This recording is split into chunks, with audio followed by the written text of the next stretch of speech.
पहला सवाल है सेट सीरीज 4 नंबर। पहला सवाल है बम का दर्शन। बम का दर्शन किसने लिखा था? बम का दर्शन जो लिखे हैं वो है भगवती चरण बोहरा। ठीक है, भगवती चरण बोहरा जो है उन्होंने बम का दर्शन लिखा। बम मतलब वही वाला बम, एक्सप्लोजन वाला। ठीक है, भगवती चरण बोहरा और उनके सहयोगियों ने 23 दिसंबर 1929 को वायसराय इरविन की स्पेशल ट्रेन की यात्रा के दौरान हत्या करने का प्रयास किया था। 1929 में 1929 में 23 दिसंबर को 23 दिसंबर के दिन ट्रेन उड़ाने का प्लान था इनका। ठीक है ना। गांधी जी ने इनका आलोचना करते हुए कहा था कि बम का पूजा है ना, बम के पूजा के नाम से उन्होंने एक लेख लिखा गांधी जी ने, और उस बम के पूजा के लेख में इन्होंने किसकी कटु आलोचना करी। ठीक है, बम का दर्शन। जब गांधी जी ने बम का पूजा लिखा था ना, उसी के काउंटर पे भगवती चरण बोहरा ने बम का दर्शन लिखा था। ठीक है, जिसका शीर्षक हिंदुस्तान प्रजातंत्र समाजवादी सभा का घोषणा पत्र रखा गया था। भगवती चरण बोहरा की वाइफ का नाम था दुर्गा देवी, और इस दुर्गा देवी को दुर्गा भाभी के नाम से क्रांतिकारी के पीछे जाना जाता था। दुर्गा भाभी, दुर्गा भाभी, दुर्गा भाभी। गांधी क्या लिखा था इसके इसमें? बम का पूजा। गांधी जी ने लिखा बम का पूजा। ठीक है, और उसको उस लेख में लिखा था और इसका विरोध किया था। तो फिर भगवती चरण बोहरा ने लिखा बम का दर्शन।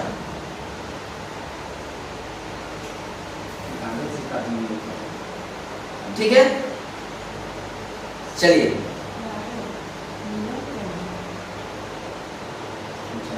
भगवती चरण बोहरा जेल से भगत सिंह और उनके साथियों को छुड़ाने के लिए बम का परीक्षण करने के दौरान 28 मई 1930 को रावी नदी के तट पर वीर गति को प्राप्त हुए।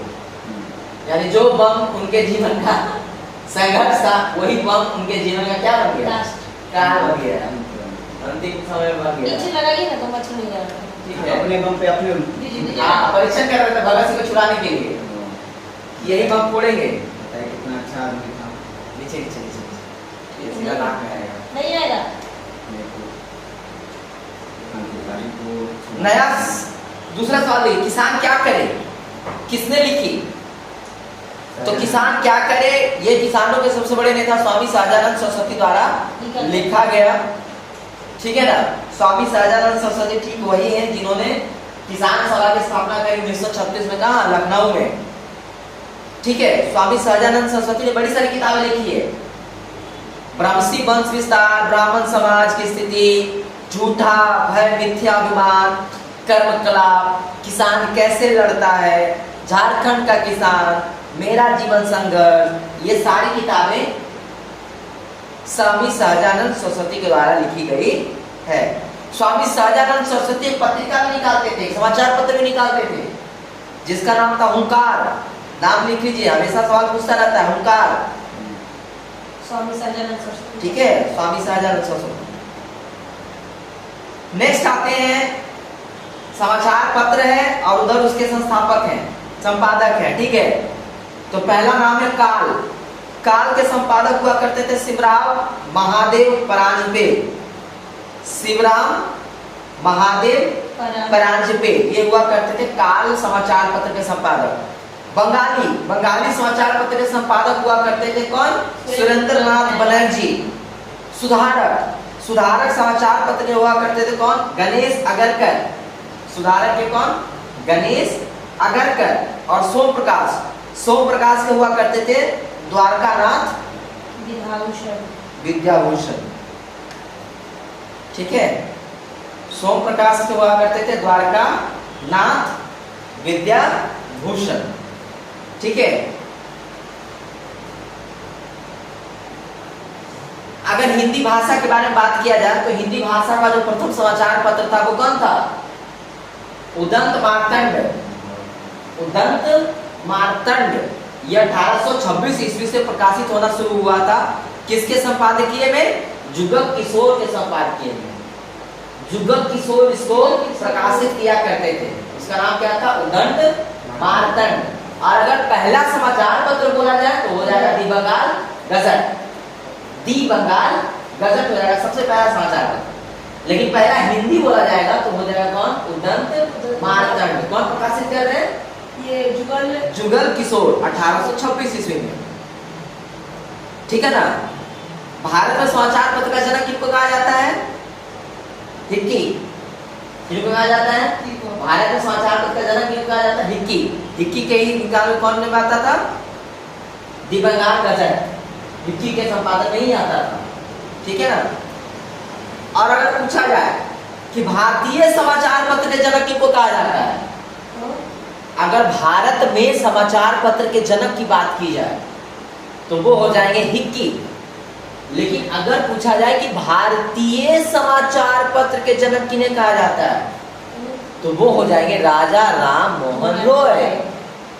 ठीक वही वाले राजा राम मोहन रॉय जिन्होंने सती प्रथा के खिलाफ लड़ाई लड़ी और ब्रह्म समाज की स्थापना करी, आत्मीय सभा की स्थापना करी। ठीक है। और 1829 में उन्हीं के प्रयासों के साथ विलियम बेंटिक के द्वारा क्या हुआ? सती प्रथा का एवोल्यूशन किया गया। वही राजा राम मोहन रॉय जिसको भारतीय पुनर्जागरण का जनक कहा जाता है। ठीक है।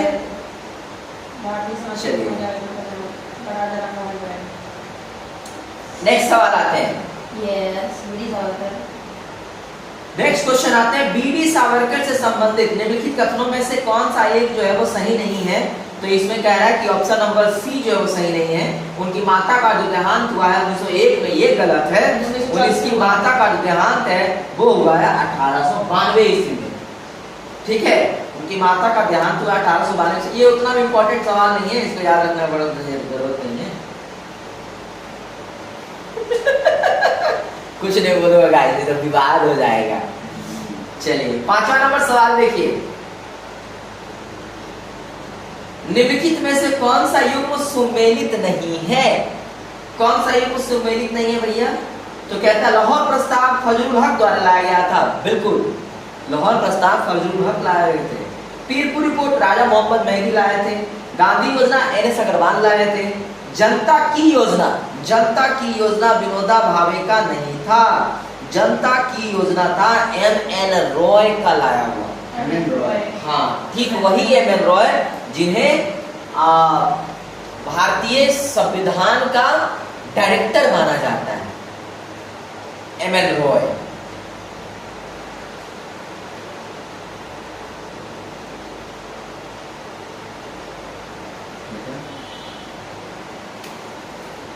ठीक है ना। विनोबा भावे ने भूदान आंदोलन बनाया था। जयप्रकाश नारायण ने सर्वोदय योजना लाया था। ठीक है। अबुल काजम फजलुल हक 1940 में लाहौर प्रस्ताव पेश किया था। इसी लाहौर प्रस्ताव के अंदर 2 नेशन थ्योरी लाया गया था। 2 नेशन थ्योरी लाया गया था 1940 के मुस्लिम लीग के लाहौर अधिवेशन में। और इसी लाहौर अधिवेशन में फजलुल हक ने लाहौर प्रस्ताव पेश किया था। ठीक है। सांप्रदायिक सौहार्द को बिगाड़ने के लिए पीरपुर रिपोर्ट 1938 में, शरीफ रिपोर्ट 1939 में और फजलुल हक रिपोर्ट 1939 में लाया गया था। नेक्स्ट क्वेश्चन, भारत भारतीयों के लिए है, यह नारा किसने दिया? तो ये नारा दिया आपको दयानंद सरस्वती ने। दयानंद सरस्वती ने कुछ और भी कहा है। क्या कहा? वेदों की ओर लौटो। दयानंद सरस्वती ने कहा वेदों की ओर लौटो। दयानंद सरस्वती ने कहा शुद्धि आंदोलन चलाया। क्या चलाया? शुद्धि आंदोलन चलाया। दयानंद सरस्वती ने आर्य समाज की स्थापना करी। ठीक है। दयानंद सरस्वती ने आर्य समाज की स्थापना करी, शुद्धि आंदोलन चलाया, वेदों की ओर लौटो उसका संदेश दिया। और एक ईश्वरवाद में मतलब बिलीव करने वाले थे। तो इन्होंने कहा था भारत भारतीयों के लिए है। नेक्स्ट आते हैं, निम्नलिखित में से कौन सी घटना सबसे पहले हुई? निम्नलिखित में से कौन सी घटना सबसे पहले हुई?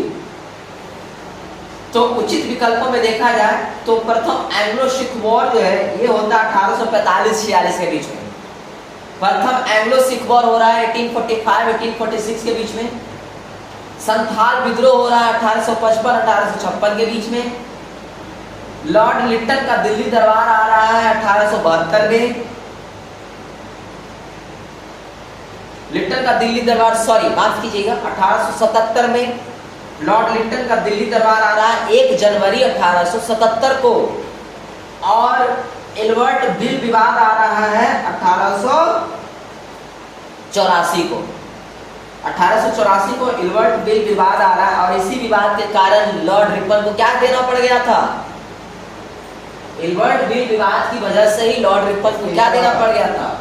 अपना इस्तीफा सौंपना पड़ गया था, अपना रेजिग्नेशन देना पड़ गया था। वही लॉर्ड रिपन जिसने लिट्टन के द्वारा लाए गए काले कानून जो वर्नाकुलर प्रेस एक्ट था उसको क्या किया था? खत्म किया था। ठीक है,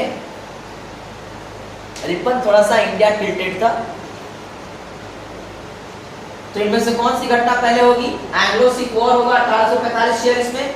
उसके बाद हो जाएगा कौन सा? संथाल विद्रोह 1855-56 में।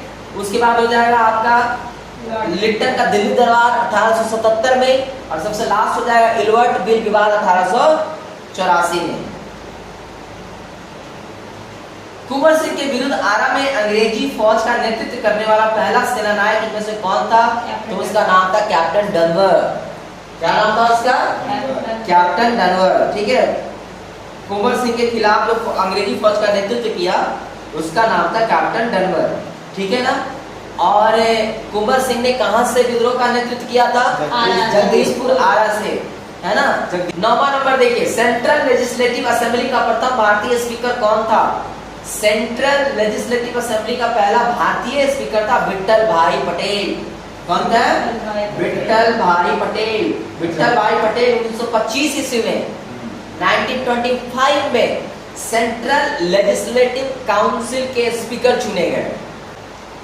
चलिए, तो विट्ठल भाई पटेल केंद्रीय लेजिस्लेटिव असेंबली का स्पीकर कब चुने जा रहे हैं? 1925 में। विट्ठल भाई पटेल वो हो गया ना, सरदार वल्लभ भाई पटेल के बाद। वो वैलिडेशन पता नहीं, श्योर नहीं। ठीक है, 1925 से बताइएगा कांग्रेस का अधिवेशन कहाँ हुआ था? कांग्रेस का अधिवेशन कानपुर में हुआ था, जिसकी अध्यक्षता करी थी सरोजनी नायडू, जो कि प्रथम भारतीय महिला है। और तीनों देखा जाए तो एबी बेसेंट है ना। ऐसे ओवरऑल एबी बेसेंट 1917 में।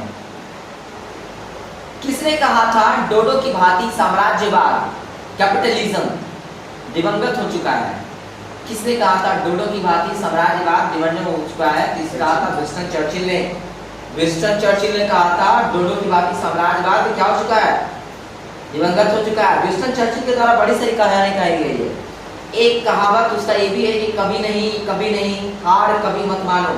ये भी विंस्टन चर्चिल का ही है, हार कभी मत मानो। Winston Churchill second world war के समय ब्रिटेन का क्या होता था? प्रधानमंत्री था। 1932 के समय में भी प्रधानमंत्री, 1931 के समय में भी प्रधानमंत्री विंस्टन चर्चिल ही था। जब Gandhi ji second round table में कहाँ गए थे? लंदन गए थे। उस समय प्रधानमंत्री कौन था? विंस्टन चर्चिल ही था। विंस्टन चर्चिल ने ही गांधी जी को क्या कहा था? गंगा फकीर का करके पुकारा था। ठीक है ना।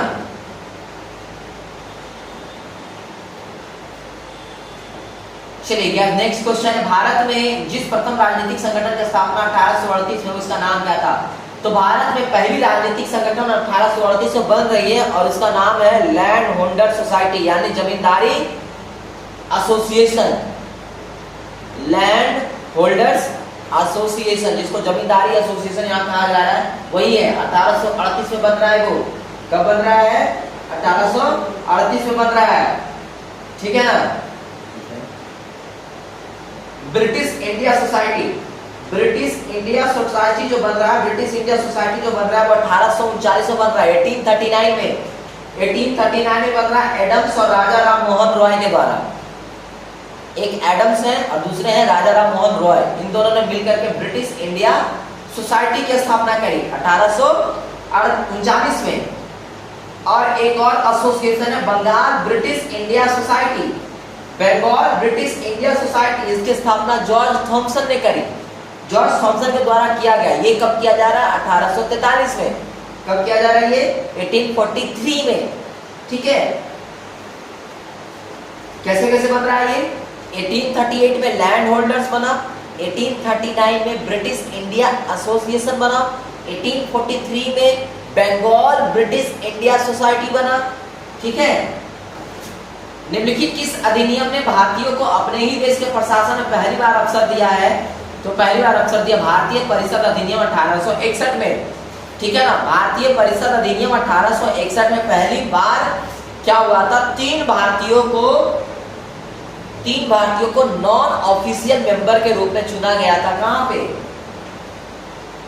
वायसराय के कार्यकारिणी परिषद में, है ना, वायसराय के कार्यकारिणी परिषद में उनको चुना गया था पहली बार। तीन इंसानों को। वो तीन कौन कौन से थे? पटियाला के महाराजा, बनारस के महाराजा और एक कौन थे? सर दिनकर राव, है ना, सर दिनकर राव। इनको यहाँ पे नॉमिनेट किया गया था पहली बार 1862 में। नेक्स्ट आते हैं,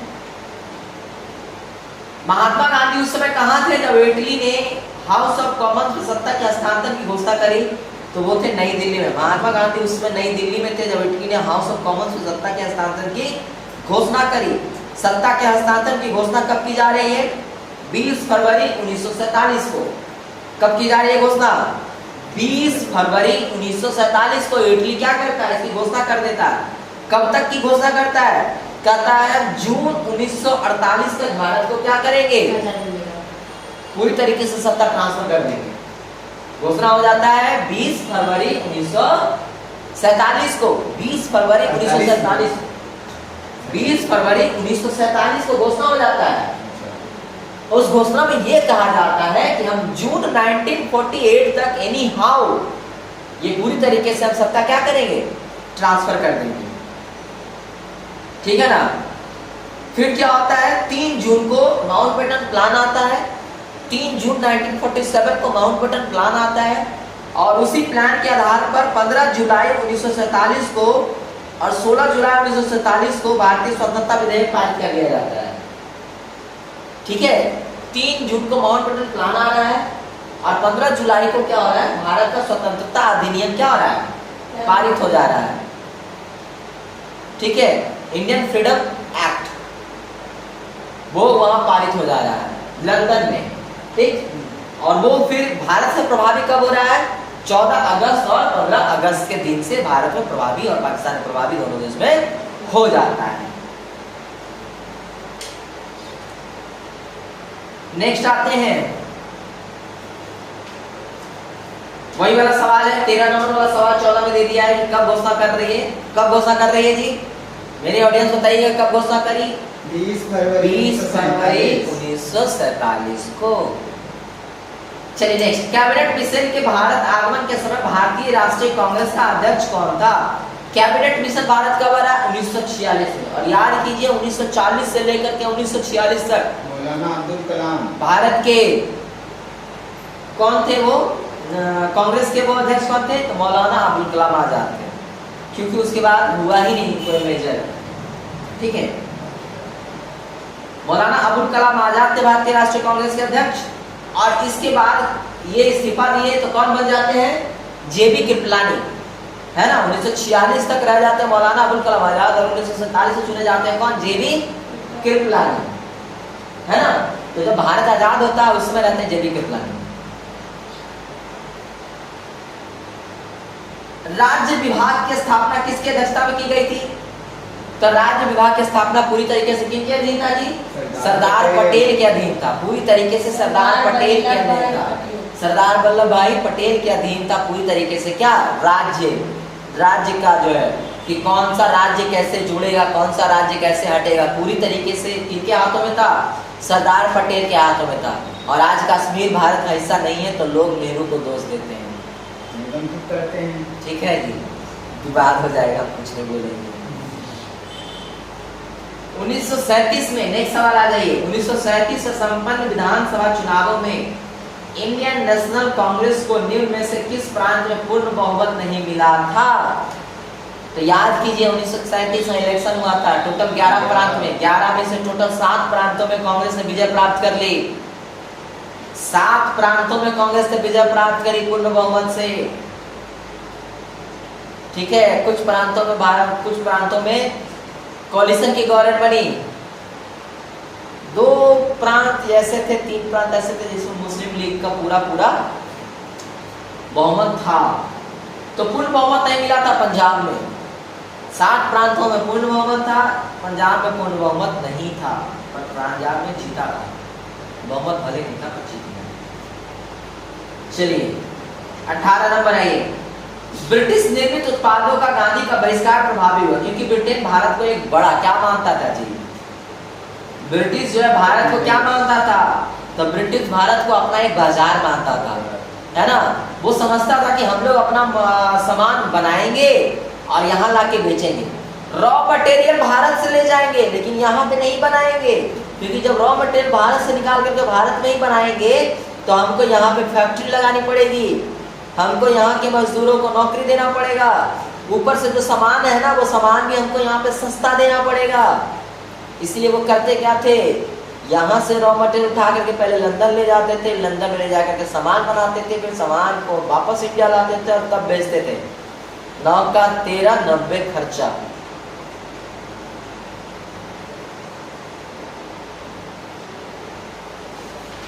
नेक्स्ट, चंपारण संघर्ष में महात्मा गांधी के साथ बहुत सारे नेता आए थे। सबसे बड़ा जो सवाल है बीपीएससी के और बिहार के परिप्रेक्ष्य में वो यही है कि चंपारण में गांधी जी की ध्यान आकर्षण किसने किया, है ना। एक नहीं 1000 दफा ये बिहार प्रश्न पूछ चुका है, फिर भी उसको अभी तक दिल नहीं भरा कि इस क्वेश्चन से छूट पाया जाए। अभी भी पूछता है कि चंपारण सत्याग्रह करने के लिए गांधी जी का ध्यान आकर्षण किसने करवाया, राजकुमार शुक्ल ने। और आजकल एक नया सवाल पकड़ लिया है आयोग, क्या नया सवाल पकड़ लिया है कि महात्मा गांधी जब आए थे तो उनका जान किसने बचाया। लगातार 2 बार से ये पूछा है, बत्तख के पीछे पड़ गया हाथ धो करके बत्तख मियाँ, ठीक है। तो ऐसे देखा जाए तो चंपारण संघर्ष में महात्मा गांधी के साथ बड़े सारे लोग आए थे। राजेंद्र प्रसाद उनमें से एक थे, अनुग्रह नारायण उनमें से एक थे, ठीक है, बड़े सारे लोग थे उनमें। आइए नेताओं के नाम जानते हैं, कौन कौन से नेता उसमें शामिल थे, बड़े नेता शामिल थे, ठीक है। राजेंद्र प्रसाद थे, ब्रजकिशोर प्रसाद एक इंसान है, धरणीधर इनका नाम, एक और नाम आता है, श्री कृष्ण सिंह का नाम आता है, इनको बिहार केसरी के नाम से जाने जाते हैं, जो बिहार के प्रथम मुख्यमंत्री बाद में चुने गए। रामनवमी प्रसाद का नाम आता है, मजरुल हक का नाम आता है जिनके नाम से बिहार में स्टेडियम है, जेबी कृपलानी का नाम आता है जिनका जो भारत आजाद होता है तो वो कांग्रेस के अध्यक्ष हैं। शंभू सरन का नाम आता है, नरसिंह पारेख का नाम आ जाता है, महादेव देसाई आते हैं नाम। तो ऐसे बड़े सारे इंसान हैं और ये सवाल बीपीएससी ने 1 बार 2 बार पूछ लिया है, इसलिए इन सारे नामों को आपको याद रखना जरूरी है, ठीक है। चलिए अच्छा एक बात बताइए, जब ये सब चीजें चल रही है, चंपारण वगैरह जब चल रहा है, उसमें बिहार का गवर्नर कौन है, उसमें बिहार का गवर्नर कौन है, तो उस समय बिहार का गवर्नर है एडवर्ड गेट। कौन है, एडवर्ड गेट है। चलिए गेट से याद आया कि नॉर्थ बिहार का गेट किसको कहा गया, तो नॉर्थ बिहार का गेट कहा गया है मोतिहारी को, क्योंकि महात्मा गांधी जब आए तो वही मोतिहारी पे रुके, मोतिहारी से तत्पश्चात कहाँ गए, वो पश्चिमी चंपारण गए, ठीक है। तो इसीलिए मोतिहारी को उत्तर बिहार का द्वार कहा जाता है, गेट कहा जाता है। और एडवर्ड गेट क्या हुए, उस समय बिहार के गवर्नर हुए। उस समय बिहार के गवर्नर कौन हुए, एडवर्ड गेट हुए उस समय बिहार के गवर्नर। नेक्स्ट क्वेश्चन है, भारतीय राष्ट्रीय कांग्रेस का एकमात्र अधिवेशन जिसे महात्मा गांधी ने संबोधित किया, संपादन किया, अध्यक्षता किया, ये है 1924 का बेलगाम। बेलगाम कहाँ पड़ता है, कर्नाटका में, ठीक है। तो बेलगाम का सम्मेलन जो है महात्मा गांधी के द्वारा किया गया और एक मात्र किया गया, इसके बाद न कभी पहले किए थे न कभी बाद में। नेशनल काउंसिल ऑफ एजुकेशन की स्थापना कब हुई है, नेशनल काउंसिल ऑफ एजुकेशन की स्थापना हुई है 15 अगस्त 1906 को।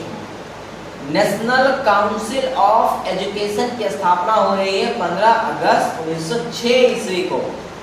और नेक्स्ट आते हैं 23 नंबर, किसके द्वारा केरल में टू टू हाँ 22 नंबर वर्नाकुलर प्रेस अधिनियम किस वर्ष लाया गया? 1978 में लाया गया जी। 1878 सॉरी 1878 में, माय पार्डन, 1878 में लाया गया। कौन लाते हैं? तो लॉर्ड रिपन लाते हैं। हटाते कौन है? तो लॉर्ड रिपन इसको हटा देते हैं। लॉर्ड रिपन हटा देते हैं 1882 में। 1878 में आ रहा, 1882 में जब रिपन आ रहे हैं ज़्यादा तो वो इसको हटा रहे हैं। हटा दे रहे हैं वर्नाकुलर प्रेस एक्ट को। वर्नाकुलर प्रेस एक्ट था क्या जी? तो आपके जो जो वर्नाकुलर लैंग्वेजेस हैं, यानी जो लोकल लैंग्वेजेस हैं, लोकल लैंग्वेजेस जो प्रेस आ रहे थे उस समय, वो प्रेस काफ़ी अग्रेसिवली अंग्रेजों के खिलाफ लिख रहे थे। तो उन पे शिकंजा कसने के लिए बेसिकली ये एक्ट लाया गया था कि अब भैया लोकल लैंग्वेज में पेपर नहीं छपेंगे, केवल अंग्रेजी की पेपर छपेगी जिसमें अंग्रेज छापेंगे और उसमें तो वो अपनी बातें छापेंगे। तो ऐसा कुछ हुआ, ठीक है। नेक्स्ट आते हैं 23 नंबर। किसके द्वारा केरल में मंदिरों में प्रवेश करने के अधिकार को प्रस्तुति को लेकर के आंदोलन चलाया गया? तो वो है कौन? मंदिरों में प्रवेश को लेकर के जो सत्याग्रह चलाने का किया गया था, वो एक व्यक्ति नहीं थे, वो एक झुंड था, वो एक ग्रुप था, बहुत सारे व्यक्ति थे उसमें, ठीक है। उनमें एक नाम आता है गुरुवायूर का, उसमें से एक नाम आता है गुरुवायूर का, जो कि पिता था, एक व्यक्ति थे, ठीक है। बहुत सारे, एक बायकॉम है, ठीक है। एन कुमारन थे, नारायण गुरु थे, माधवन थे, केलप्पन थे, सुब्रमण्यम थे, ये बहुत सारे लोग थे। इन सारे लोगों ने मिलकर के ये लाने का काम किया था। ये नेक्स्ट है, निम्नलिखित संगठनों में किसने शुद्धि आंदोलन को समर्थन दिया? तो हमने पहले जिक्र कर दिया कि आर्य समाज जो था उसने शुद्धि आंदोलन चलाया, है ना, वेदों की ओर लौटो कहा, ठीक है ना। आर्य समाज की स्थापना कब हो रही है? 1875 में हो रही है। कांग्रेस से 10 साल बड़ा है ये आर्य समाज जो है ना, तो कांग्रेस से 10 साल बड़ा है। 1875 में होती है आर्य समाज की स्थापना। कौन करते हैं? दयानंद सरस्वती कहते हैं। उन्हीं के शिष्य द्वारा डीएवी स्कूल चलाया गया। बहुत लोग कंफ्यूज हो जाते हैं कि जो डीएवी स्कूल है वो दयानंद सरस्वती के द्वारा स्थापित किया गया, नहीं, उनके शिष्य द्वारा स्थापित किया गया है। और इसकी शुरुआत होती है पाकिस्तान के लाहौर से। सबसे पहला जो डीएवी बनता है वो लाहौर में बनता है, ठीक है। तो आप लोग कंफ्यूज मत हो जाइएगा। कुंवर सिंह 1857 के विद्रोह के एक प्रमुख नेता थे, बिल्कुल थे। वह निम्नलिखित में से किससे संबंध थे? तो जाहिर सी बात है आरा, बिहार, जगदीशपुर से संबंधित करते थे। जगदीशपुर के वो राजा हुआ करते थे और उन्होंने लड़ाई लड़ी। पहले उन्होंने ग्रांट को हराया, फिर उनके खिलाफ लड़ने आया डनवर्ड, जिनके खिलाफ लड़ते लड़ते 23 अप्रैल को 1858 को उनको गोली लगी और उसके 3 दिन बाद 26 अप्रैल को 1858 को वो 80 साल की उम्र में वीर गति को प्राप्त हुए। मद्रास में रैयतबाड़ी पद्धति को किसने प्रारंभ किया? तो मद्रास में जो रैयतबाड़ी पद्धति है वो थॉमस मुनरो के द्वारा लाया गया है। मद्रास में रैयतवाड़ी पद्धति जो है वो थॉमस मुनरो के द्वारा लाया गया है। लॉर्ड वेलेस्ली के द्वारा महालवाड़ी लाया गया था। वेलेस्ली के द्वारा महालवाड़ी व्यवस्था लाया गया था। और कॉर्नवालिस के द्वारा परमानेंट सेटलमेंट लाया गया था, ठीक है। कॉर्नवालिस ने परमानेंट सेटलमेंट लाया है, थॉमस मुनरो ने रैयतवाड़ी लाया है, ठीक है ना। महालवाड़ी का जनक हॉर्ट मैकेंजी को माना जाता है। महालवाड़ी व्यवस्था का जनक हॉर्ट मैकेंजी को माना जाता है, ठीक है। पर उस समय जो वाइसराय था वो था लॉर्ड वेलेस्ली। नेक्स्ट आ जाइए 27 नंबर। महाराजा रणजीत सिंह के उत्तराधिकारी थे। खड़क सिंह। महाराजा रणजीत सिंह के उत्तराधिकारी थे खड़क सिंह। खड़क सिंह के खड़कने से खड़कती है खिड़कियां, वही वाले खड़क सिंह। महाराजा रणजीत सिंह के उत्तराधिकारी खड़क सिंह थे। जब तक महाराजा रणजीत सिंह रहे तब तक अंग्रेजों ने जो संधि की थी रणजीत सिंह के साथ, उस संधि से बाज नहीं आया। एकदम उस संधि पे उसको अड़ा रहना पड़ा। रणजीत सिंह के खिलाफ अंग्रेज कुछ बोल नहीं पाए। लेकिन जैसे ही रणजीत सिंह की मृत्यु होती है, फर्स्ट एंग्लो सिख वॉर हो जाता है 1845-46 के बीच में।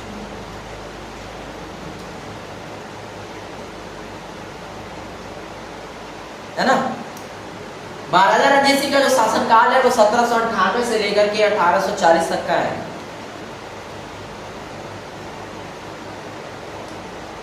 महाराजा रणजीत सिंह से जुड़ा एक सवाल और पूछता है कि महाराजा रणजीत सिंह किस मिसल के थे? महाराजा रणजीत सिंह किस मिसल के थे? मिसल क्या होता है पंजाबी में? एक तरीके से समझिए जो जो इंडिजिनस जो होती है, इंडिजिनिटी जो होती है, वो टोटल 12 थे, उनको मिसल कहा गया था।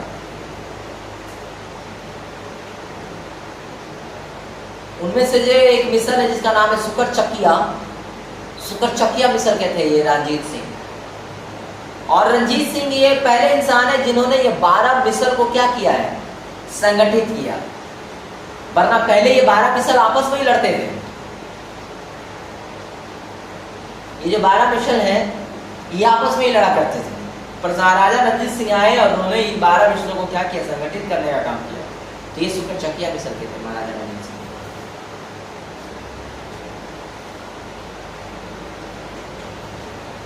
तीसरा सवाल और इससे इंपॉर्टेंट बनता है महाराजा रणजीत सिंह की राजधानी बारे में, कि महाराजा रणजीत सिंह की राजधानी क्या थी। तो बहुत सारे लोग इसमें अमृतसर समझ जाते हैं, बहुत सारे लोग इसको पंजाबी समझ जाते हैं सीधा सीधा। महाराजा रणजीत सिंह की राजधानी लाहौर हुआ करती थी। हाँ, वही लाहौर जहां आजकल मैच होता है तो लगता है कि बंटवारा बेकार था, नहीं बंटवारा होता तो मैच का मजा ही कुछ और।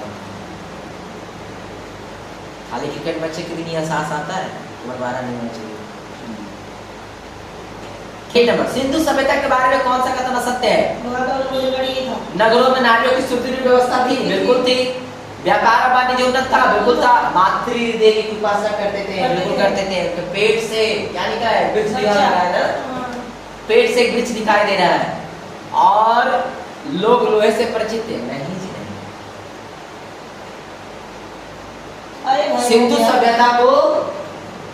सिंधु सभ्यता को कांस्य युगीन सभ्यता कहा जाता है।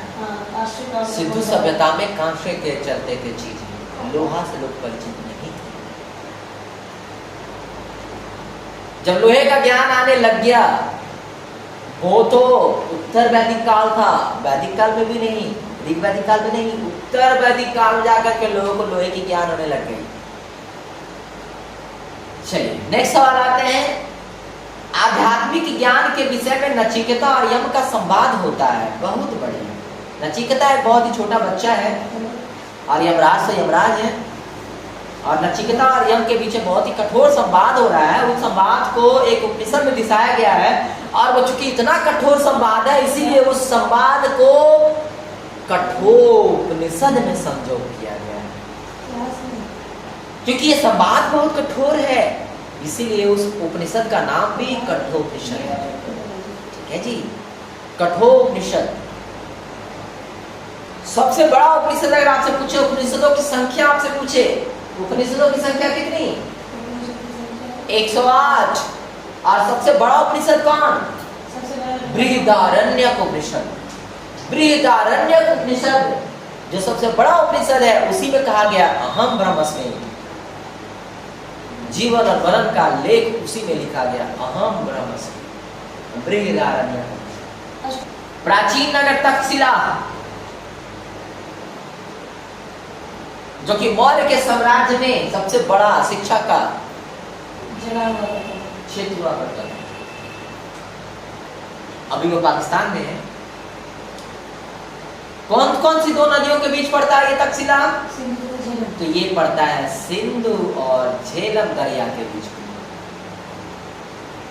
दरियाए सिंधु और दरियाए झेलम,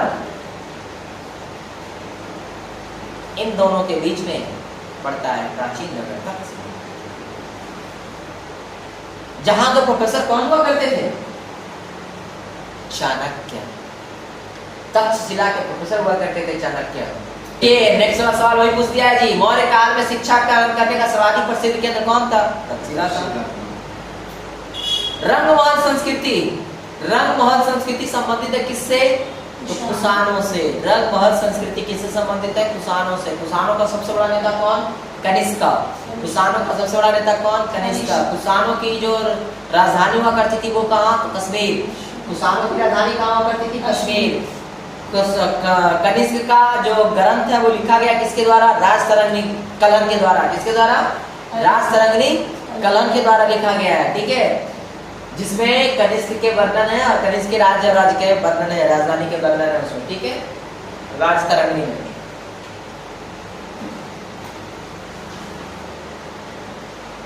निम्नलिखित में से कौन सा दक्षिण भारत का राजवंश है जो अपनी नौ शक्ति के लिए, नौसेना, नेवल शिप्स के लिए बहुत ही प्रसिद्ध है? तो वो है चोलास।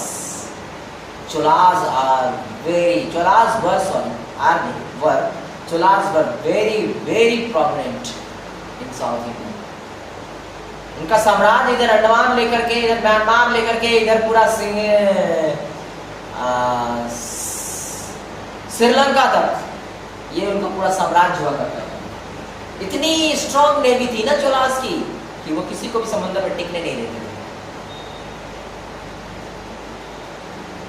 समुद्रगुप्त के प्रयाग प्रशस्ति में कौशल का राजा क्या नाम था? समुद्रगुप्त के प्रयाग प्रशस्ति में जो कौशल के शासक है उसका नाम क्या है? तो उसका नाम है महेंद्र। प्रयाग प्रशस्ति, प्रयाग प्रशस्ति किसने लिखा ये प्रयाग प्रशस्ति? हरिसेन। हरिसेन। प्रयाग प्रशस्ति के लेखक कौन है? हरिसेन है। और ये प्रयाग प्रशस्ति के लिखवाने वाले कौन है? तो समुद्रगुप्त है।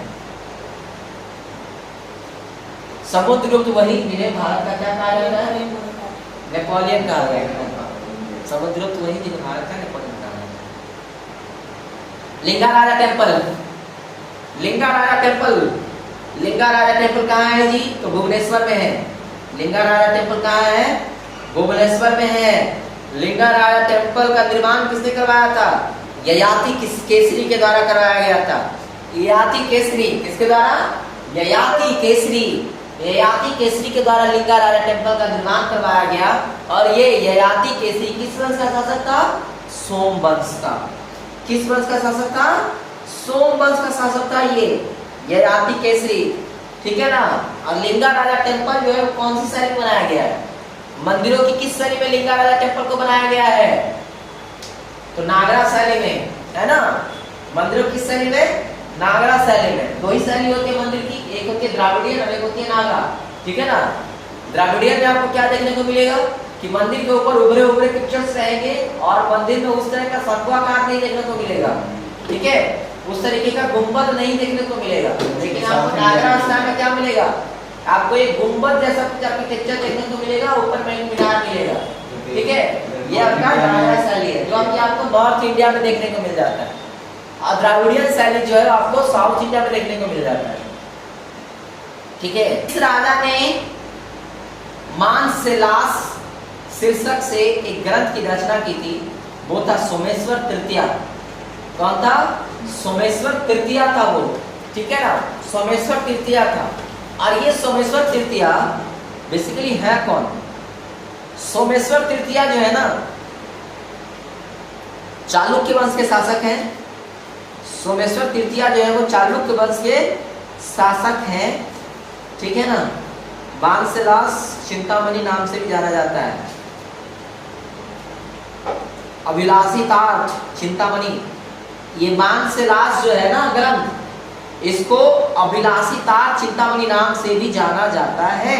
इसी किताब को एक और नाम से भी जाना जाता है, ठीक है। नेक्स्ट आ जाइए 37। जैन दर्शन के अनुसार सृष्टि की जो रचना है एवं पालन पोषण क्या है, सृष्टि की रचना एवं पालन पोषण क्या है, तो सार्वभौमिक विधान से स्थापित हुई एक व्यवस्था।